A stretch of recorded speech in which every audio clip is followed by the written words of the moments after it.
Hey everyone, welcome to Tales from the Pros, and this is Michael Giorgio, your host and co-founder of Imaginovation.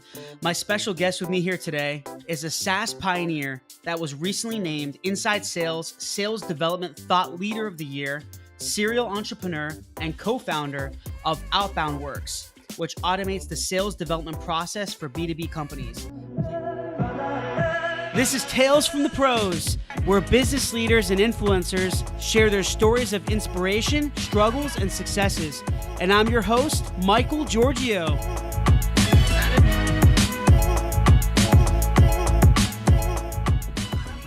Please welcome Ben Sardella. Ben, it's great having you here today, man. I really appreciate you taking the time to chat with me. Thanks. Yeah, I'm excited for this. Yeah, I know we've been trying to connect, and I know we're all super busy, man. So thanks again. I really appreciate your time. Absolutely. Yeah. So Ben, just kind of kick things off. First off, I really love your product and what it does and who you guys are and how you started and all that. And I want to learn more about that. But first, kind of tell me more about your entrepreneurial journey and your story. Yeah. So I had the fortune of finding myself in a bar in San Francisco during my spring break on my senior year. I went to Boston University and came out here to San Francisco with my roommate, and about midway through the evening, everyone at the bar knew I was Ben from Boston, and my roommate's aunt and her roommate were there, and her roommate was the head of sales, marketing, and business development at NetLedger, which became NetSuite. And she looked at me that night and said, "I need someone like you to come work for me." And I said, "Oh, you're crazy. I'm never moving to California. I'm a Boston boy, born and bred."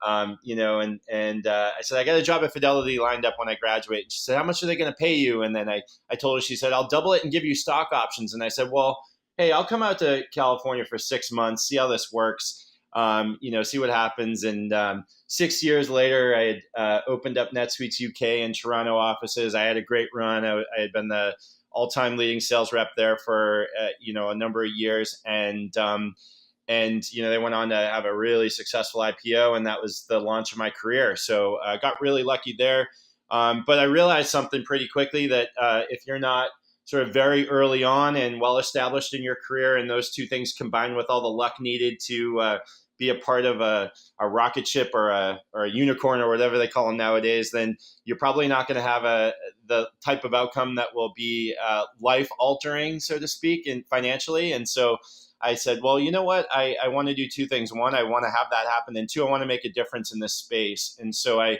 sort of started to go down the path of moving up the ladder, as well as really starting to think of ideas on how to start a company and getting that access to entrepreneurs that are successful at it. That culminated into my first VP of sales gig at Kiss Metrics, where I got to work with Heaton Shah and Neil Patel, which are very famous in the technology entrepreneur scene. Oh yeah.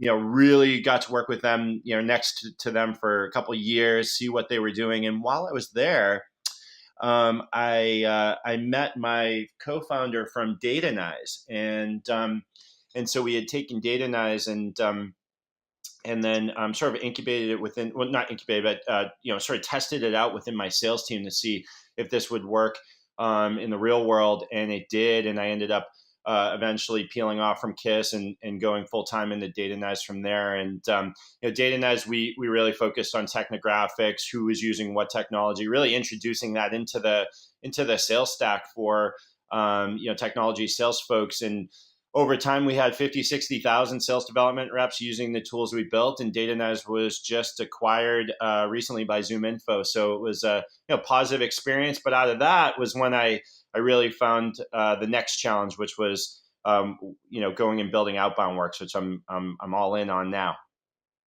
That's cool. So you kind of combine your experience of just sales and with data, right? And that's how you kind of came up with Outbound Works. And tell us a little bit about Outbound Works. What was the main reason behind Outbound Works? Did you felt there were some gray areas within the sales cycle, sales development? How did that kind of come about?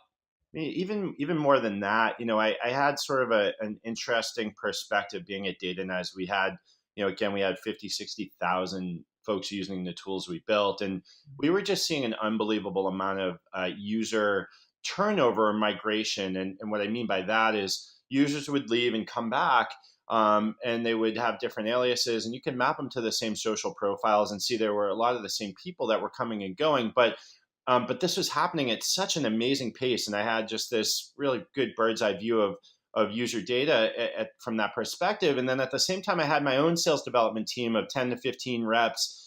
I was seeing a couple of classes come in and out as we would promote and hire up, or make changes, and new folks coming in.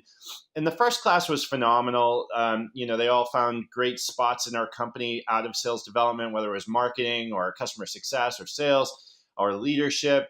But as we started to bring in more and more, things started to change a little bit. And I wasn't sure if it was just us and what we were doing, or things that, we had failed to do some things. And so I had those two perspectives. And then I ended up polling a bunch of sales leaders I know. And I got back hundreds of results from the polls I did. And that, combined with research I started to do, made me realize, well, wait, the sales development space has grown. LinkedIn has it as their third fastest growing job market as of 2017, 5.7x. So a massively growing market where all of these tools are being introduced. So the cost to manage those teams are skyrocketing. And attrition all of a sudden is now at an all-time high, somewhere around 40%. When you have a market that grows that fast, basically all the talent washes up, and you're bringing in only folks just from college. So it's really normal to mishire. And the other side of it is, if you hire perfectly, those folks don't want to be in that role after 12 months. So here you are with a massive problem that's only getting bigger and bigger. Technology is now, at the point where a lot of what these folks are doing can actually be automated. And at the same time, there weren't really any other options out there to solve for this. The only other option was outsourcing. And 100% of the folks I polled had problems with outsourcing in the past. I personally had multiple negative experiences with outsourcing sales development.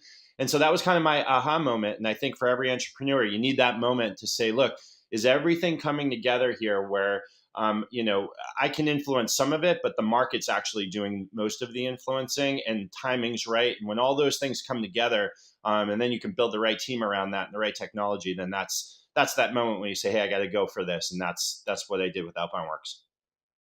That's awesome. So, that's the thing. I really love what you guys are doing, because I mean, I've managed sales reps as well. And with sales reps, like you mentioned, it's not essentially nothing against them at all. I know there's a lot of, these guys are hard. A lot of them they can be really hard workers and very intelligent, and there's a lot of grind to the job. But the thing is that it's not really a long-term, no one's going to be a sales rep for a long time type of thing, right? They're always trying to move up, right?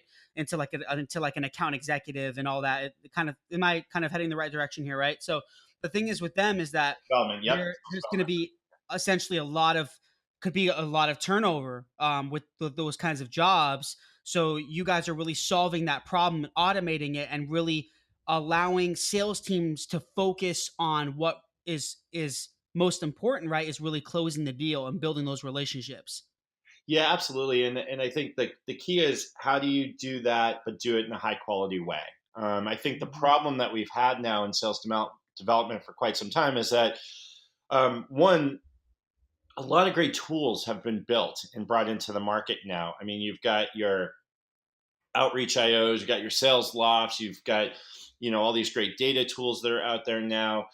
There's tools that essentially do all the calendaring for you, Chili Piper or Calendly, and there's all kinds of things that are out there, right, optimizing at different various points of the process. But what they've optimized for is to do things in mass.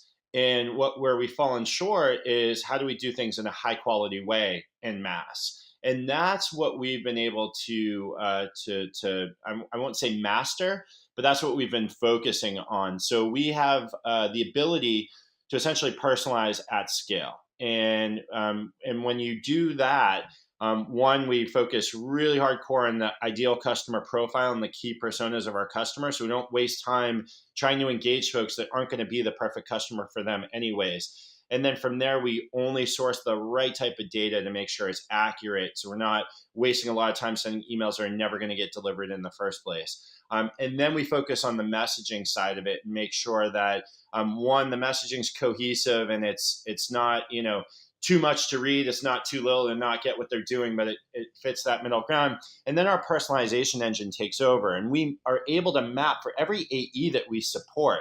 So we're not an Iron Man suit to turn an SDR into a superhero. We're supporting the AE directly. And so when we send an email on behalf of an AE to their future customer, our system automatically finds all the common connections between that AE and that recipient. And then we're able to reference that connection and drop that into the opening line of an email to that recipient. So when a recipient gets this, they say, oh, look, this person knows someone I know. They went to the same school. They're from the same town. They worked at the same place I worked at. All those things that are highly personalized that would take an SDR 20 minutes or so to research and write. And the reality is they're not going to do that when you put these ridiculous volume goals, in front of them. It's just not Especially possible. at a mass. Yeah, exactly. So we're able to do that in mass. And I think that's the key is how do you then take this automation and do these things at scale, but do it in a highly personalized way? And whether it's us or some other companies or multiple companies in our space, the companies that figure that out are going to be the ones that are going to have a good story to tell later on in the future. Absolutely. And I see, your product is also built using AI technology and, and machine learning. Well, do you think Ben, do you think this will completely replace, essentially completely replace the human sales rep? I mean, where do you think the human sales reps are essentially falling short? So I think that where AI and machine learning and that sort of thing will inevitably fall short is actually having the conversation and building rapport and having empathy. There's a talk track I've been sort of going down the line with this year because part of what we're doing, of course, is replacing some of the efforts of the humans. And my way to give back is to give them the playbook on how to not be replaced because I believe in really healthy competition, and I also care about the sales community, and I want them to thrive. Yeah. Um, and so I have sort of four areas that I say a salesperson should focus on. One is relationships. You're never going to have a relationship with a computer, or you shouldn't. That would be weird. Yeah. Second one is empathy. And being empathetic at the point where your prospect really needs you and you're really understanding what they're going through and how to address their needs specifically in an altruistic way is again something that a piece of software is just not going to do. Being adaptable is another thing. Every single sales process, you're going to have to be adaptable as a sales rep. Things are going to come up. There's never a point where step 1, 2, and 3, and 4 and 5 are done over and over again. It's always step 1, 2, 5, 4, 3, and that sort of thing. So you got to be able to do that. And then the last thing is, I think the real good folks in sales have leadership qualities. And so they're able to sort of take the industry, to take content, take best practices, and they're able to drag that, across the finish line and be a leader and have others follow behind them. And your prospects will follow behind you as well if they believe what you're doing. And I think those are the pillars that if a sales rep focuses on, they're not going to be replaced anytime soon by AI and that sort of thing. But if you're talking about sending personalized emails, if you're talking about finding the right type of customers, if you're talking about figuring out when someone's in market and you should engage with them and all that stuff, that's all AI's game, and you shouldn't be focusing on those things. You should be focusing on the soft skills that won't be replaced anytime soon. I really love, Ben, what you just said there a minute ago in regards to empathy and leadership. I think the a big problem with and I've been in sales for a long time as well, as I've noticed this is essentially a lot of, and I don't think just this goes for salespeople. I think even a lot of other positions in companies, but Absolutely. Yeah. I think that empathy is not utilized as much as it should. I think a lot of us are so focused on that dollar, on making money and generating the ROI and just closing that deal, and we're not thinking. And this is a very general statement, but we're not thinking really about the feelings of these other people and providing that value. And I think with your tool and your product, what you guys are doing is you're solving a huge problem. And that's the thing, is that you're eliminating these manual efforts of us of salespeople really just going and sending these emails, doing this grunt work that are like, oh, I don't want to do this. You know what I mean? Like I actually want to go out there and get to know people, and sit down with them, have a coffee, and get to learn about these people and how I can help them and how they can help me and my company as well. And have that benefit on both ends. And it seems like with your product, you're eliminating a lot of these manual efforts and providing that automation, which is great. Because I think you're in technology, man. You've been doing this a long time, right? And I know we always get these questions, especially with me and my company, that they would say, "Oh, but is AI going to replace humans? Is it going to replace human efforts and jobs?" And I think we just got to understand that we just have to learn how to adapt. Yep. And with it was like the internet years and years and years ago. Everyone was so scared of the internet arising. They're like, oh my god, the internet, it's going to be scary. People were even talking about the world ending and stuff. Do you remember those days? I mean, it was crazy, these crazy things happening. Yep. And I think it's the same. We're going through the same change right now with artificial intelligence and machine learning, deep learning. And I think we just have to adapt. And with your product, you guys are doing big things, and that's why it seems like you're receiving crazy positive engagement and funding. Even you guys just receiving rounds of funding, and these investors are seeing the value that you guys are providing to other people, and just providing this effective automation. And I think that's going to increase opportunities for salespeople to basically learn how to become better in regards to having conversations with people and building these long-term relationships. That's what actually matters in business, Yeah, at least my absolutely. opinion. And I think the other thing to remember in sales, we always place the emphasis on the sales process, and it's unnatural for us to consider the buying process in this regard as well. And so, it's important to remember the buying process, what a customer or a potential customer is going to go through, and how they want to be sold to, how they want to buy, how they want to experience the selection process and all of that. And it would be naive for us to think it's going to stay the same.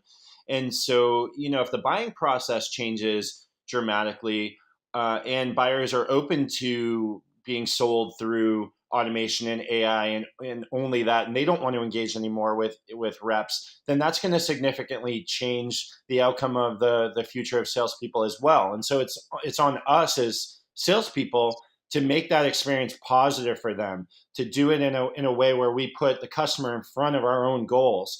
And if we do those things and we build great relationships with them and we're delivering value for them, well, you know what? They're going to move on to other jobs in 2 years, and they're going to come back and buy from you again and again. But if we're doing things that are, not with their best intentions in mind, and we're just trying to automate everything right away out of the gate, and we're not taking into account that there's two sides to this, then we're going to have some backlash, and people are going to not want to talk to salespeople ever again. And we're seeing that in some areas. But that's a big part of this as well. Yeah. And I mean, your experience, Ben, like, what do you think are some of the biggest mistakes or even challenges that not only sales reps make, but salespeople in general make when trying to generate qualified leads and prospects? Like, what have you kind of experienced, even just by leveraging data that you've gotten? Yeah, I think that there are, there's a saying that my co-founder Brian says, that there's no such thing as a good metric, because as soon as it becomes a good one, it's no longer good. And so we focus a lot of attention on some of these metrics that really aren't all that important. Look, we're in baseball playoff season right now, and it's funny to see batting average is still such a huge metric, but the reality is that actually doesn't have a real impact, as we've all found through Moneyball and all that stuff, that it's there. But we all still, as a society, love batting average. Excuse me. If you're a baseball fan, it's still a really important metric to look at. And it's similar in sales when we're talking about things like, oh, I want to see how many emails were opened. Well, you know what? A really audacious subject header is going to get a lot of open rates, but it doesn't mean that anyone's going to respond. You could send a really bad offensive email and you're going to get a lot of responses. They're just going to all be negative. So response rate might not actually matter either. So there's all kinds of metrics that we've been sort of programmed to follow. And of course, volume being the most notorious one, that really gets us off the mark of what really matters. And what really matters as salespeople is that we're hitting the goals that we have in front of us, but how we get there is something that isn't being scrutinized enough. And so it's by nature we say, oh, we need more, right? We're all consumers. We need more. We need more leads. We need, we need bigger companies to go sell to. We need to close bigger deals, and we need to keep hitting our bigger goals that are put in front of us every year. What the majority of us as sales leaders don't do is say, how do I increase my conversion rate when I work with these types of companies? What happens, how do I shorten the time frame in which a deal closes? And why is that important? Mhm. Well, if you think about it, if you can shorten your deal size in half, you're going to need a lot less deals that particular year, because a lot of those deals are actually going to fall into the next year. So when you start to look at those types of metrics, you start to optimize for the right type of behavior, which means high quality, putting a lot of emphasis and effort into engaging the right type of customers, and cutting down the wasted amount of time that we spend as salespeople, which, by the way, is probably 70% of the time salespeople spend is wasted effort. So we're starting to see a little bit of a movement with this in the account-based sort of revolution that's happening, so to speak. I think anybody that's been fairly good at their role over the last couple decades has always taken an account-based approach, but we're starting to see that happen more and more, and the ability to do that's become easier with more access to real good data and that sort of thing. But those are the areas where I feel like we fall short, is really focusing on the right types of metrics, at least the ones that are right now, and really optimizing for quality and higher levels of bigger impacts rather than higher volumes of things that are just going to lead us to wasting a lot more time, everyone's time, our time as well as the prospect's time. Yeah, and kind of jumping a little into artificial intelligence again and AI. I mean, do you think, Ben, that it can? I know we dabbled a little bit, talked a little bit about this before, but in regards to, do you think that AI can completely replace the effort of just lead generation in general and closing the deal, or do you still think that there needs a human's personal touch? I think you jumped into this a little bit, but I kind of want to get more into it. Yeah, I think it's important that we break out sales development with sales, right? First. So, if we're bringing in the lead and going all the way up to the appointment level, I do think the majority of that is going to be replaced. If we're talking about working with a prospect in a, middle of the funnel to close, I don't think that's going to be replaced anytime soon. These are really important decisions. There's a lot on the line when you make a big purchasing decision for a piece of software, technology, or service. I don't see that happening anytime soon. I do think that AI will support both the buyer and the seller, to make better decisions and to do that in a much more consolidated way.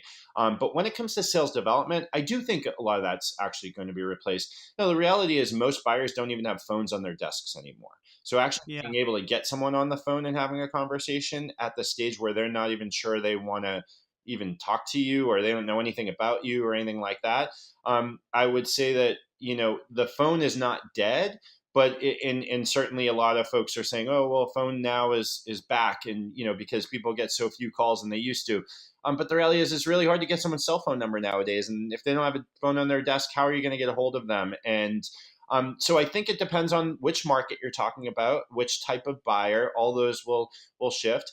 But when it comes to email, I think the time where it will happen will be, and this is what we're focused on, at our core at Outbound Works, is not just hitting someone with a personalized email and doing that in mass, but hitting someone with a personalized email and only targeting those that are actually in market at the time. They're ready to make a buying decision, and that's the thing we're working on now. And I think when you start engaging companies that are open to actually making a decision in the near term on the type of technology or service you have, and you're only focused on those, what that means for the whole industry, that means everybody's getting less email, everybody's getting hit, a lot less in volume. And so that means the impact that an email will have, or a Slack message, or some other form of communication that hasn't been developed yet, will be one of the top things in the next 5 years. Whatever that may be,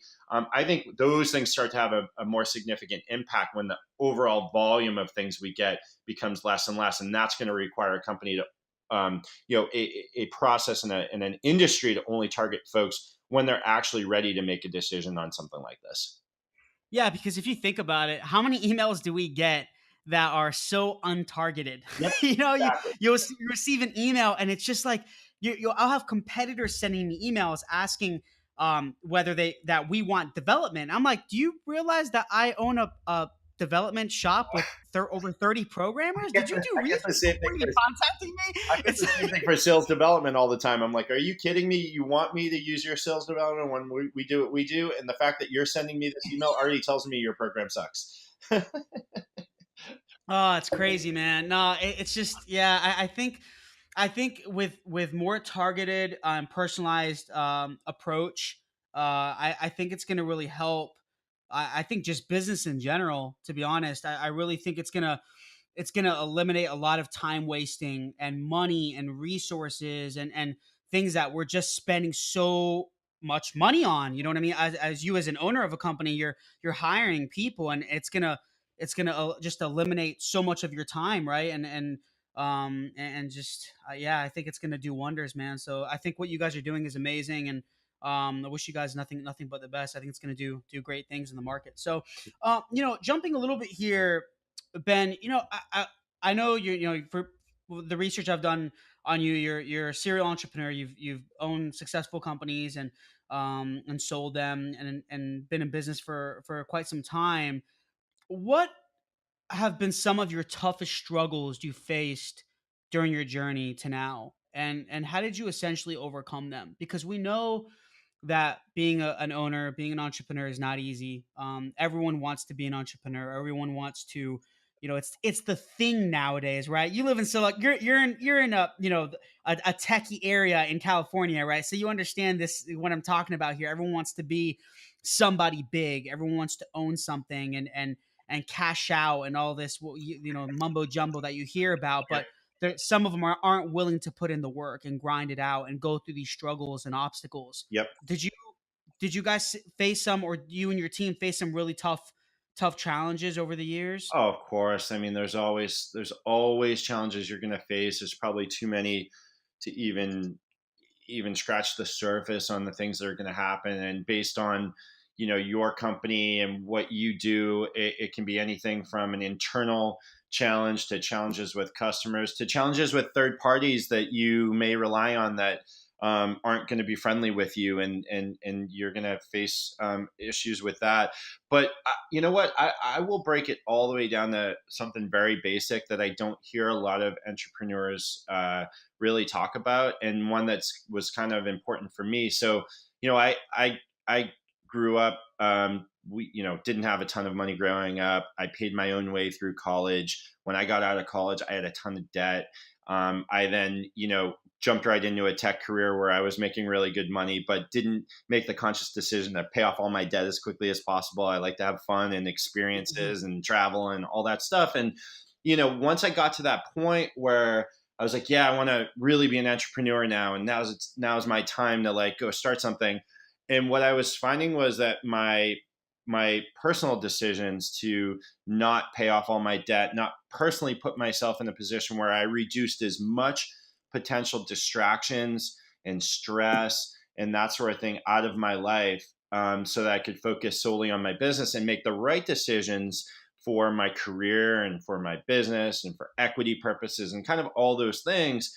I was always being anchored by having debt. And so one of the things I decided as we started Outbound Works is the first thing I was going to do is 100% pay off all my debt.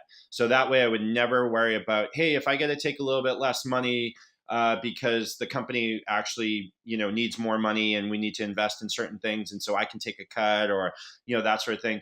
Um, that for me has been really transformative, and it seems so basic and silly, but it's actually really, really important. And, having, everybody says have work life balance. The reality is that's almost impossible as an entrepreneur. You're going to find yourself answering emails in the middle of the night. You're going to, get up early. You're going to work crazy hours. You're going to have friendships that you don't put any time into for a couple of years. You're going to have family members that don't know if you're where you live and if you're alive or not and all that stuff. It's going to happen. Your mom's going to give you a hard time.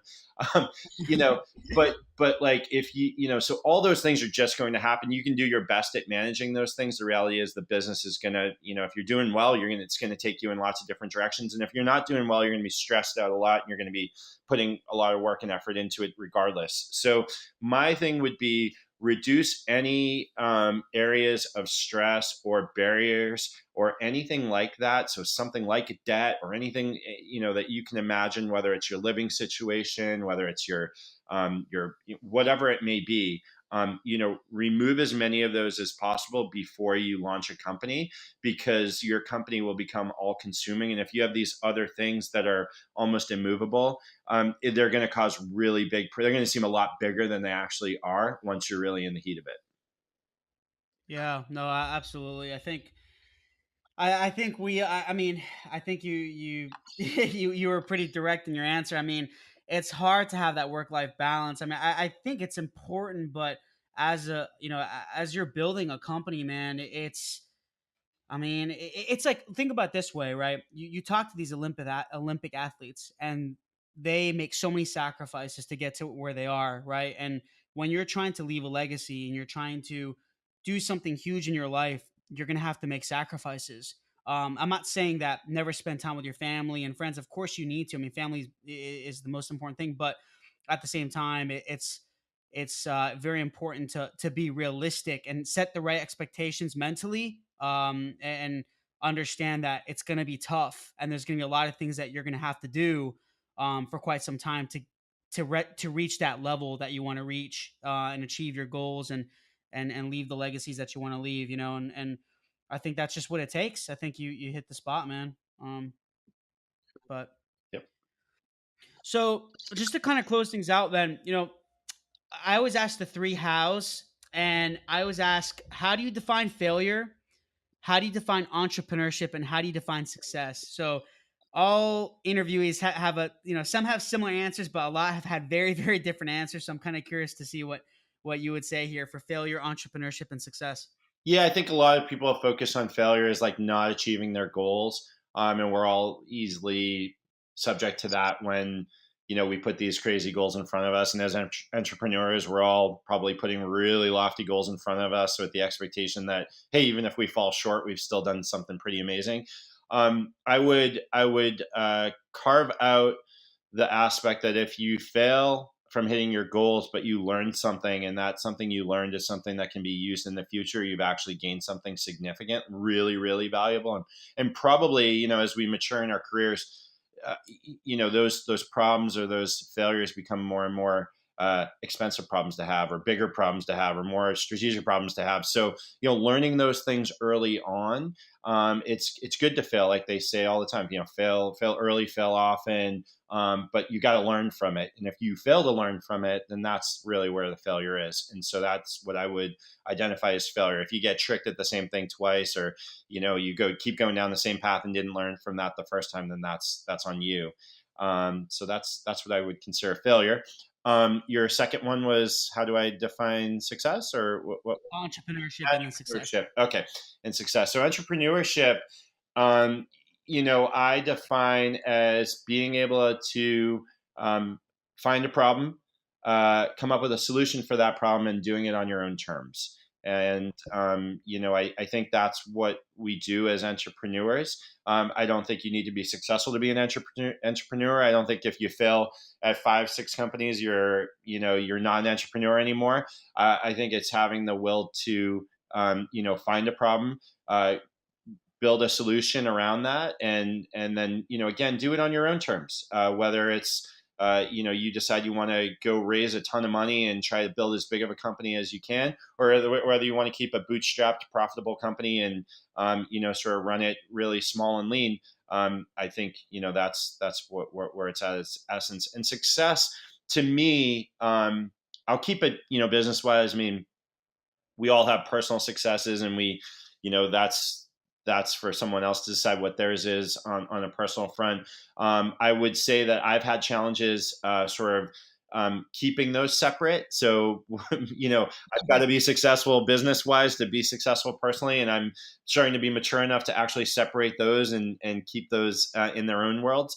But from a business perspective, I see success as making your customers successful. And if you do that, then everything else falls into place. If you're out there and you're building something and all of a sudden customers are realizing real value out of it and they're really happy, what's going to happen in return? Your business is going to grow. You're going to be able to hire more people. You're going to be able to grow more careers. You're going to be able to build really great relationships and continue to build value along the way. So that's the way I see it. Selfless approach. That's how it should be, right? Yep. Thank you, Ben. I really appreciate it. Thank you for sharing all that with us. And where can everyone find you? Sure. So find me on LinkedIn, Ben Sardella. I'm one of the only ones up there. I should pop up to the top.